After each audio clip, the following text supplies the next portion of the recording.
What's up, Warriors? I'm Julia Florence here outside the Gelsey Young Hall, also known as the new recording studio for the university's first official podcast. What's Up, Warriors, ran by co-hosts Amaryllis Rodriguez and Eden Fritz Aguirre, first began this past winter break. According to head of university relations Edward Osborne, what brought the idea to life was when the school asked Eastern students what new social media resources they wanted to see pursued, and the most popular answer being a podcast. With over 500 responses calling for something new, two of our very own students chose to unite. Senior Aguirre, who is a radio production and podcast vet, and first-year innovator and former Yale livestream intern Rodriguez, took a while to meet but soon became close friends, and bonded over what exactly? The opportunities presented with a campus-wide podcast. We asked them the logistics and what exactly goes into this effort. Of course, a podcast can, be simplified with a smartphone and maybe, a mic from Amazon. No shame in that, but here we definitely shoot for as much quality as we can. I use a Rodecaster for Eastern, which is a really, really fancy board that I enjoy. Just, plug two desktop microphones in, plug it into my computer, record right into Adobe Audition, and that's pretty much it. This, on top of a conversation flowchart and the right lineup of guests, makes for great shows. Besides former ECSU social media influencers who've already been on, Aguirre summarizes who we should expect to see. Several students have reached out. They're working with the Intercultural Center to put on some really exciting programs. President Nunez, of course, just have to talk about it again because we're so excited to meet with her.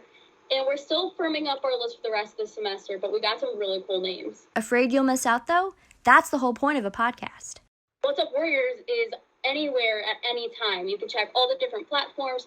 We're there 24/7, whereas a radio show, you gotta catch it right when it airs. Why listen at all, though? Rodriguez shares her perspective. I just want everybody to learn something new, whether it be a new studying strategy or a club, an organization that they want to join and be affiliated with. That's my biggest takeaway. But also just sharing stories. She continues on to say the ways this will take form. Eden and I are going to be sort of maneuvering between having interviewees and also having conversations between her and I, maybe about just common school life things. But I just want it to be some sort of a time capsule.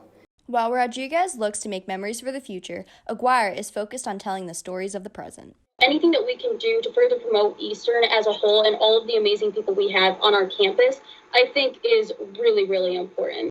Between student involvement, personal relationships, and entire university engagement, there is no better way to tell the Eastern story, says Osborne. In summary, Rodriguez reflects. If I were to give any advice, is to, if you want change, I say go for it. Just using the podcast as an example. Aguirre speaks upon reflection of each week's show. Ultimately, you're just having a conversation with a friend. You're talking about the college you go to and love. Just have fun. So if you want to hear more about the girls' own personal stories or follow up on all things Warriors, you can find What's Up, Warriors anywhere. iHeartMedia, Spotify, Pandora, Apple, you name it, we're there. And we're constantly being added to more platforms as we go. You can follow us on Instagram at What's Up Warriors Podcast and on Facebook under What's Up Warriors. Thanks, Eden. From on campus to on air, we have high hopes for the podcast as it continues throughout the semester. To listen to the latest episode or catch up on the series, search What's Up Warriors on all the social media platforms or the podcast title on the Eastern website. For the campus of Eastern Connecticut State University, I'm Julia Florence with Celeste Petrowski behind the camera reporting. Now back to the studio.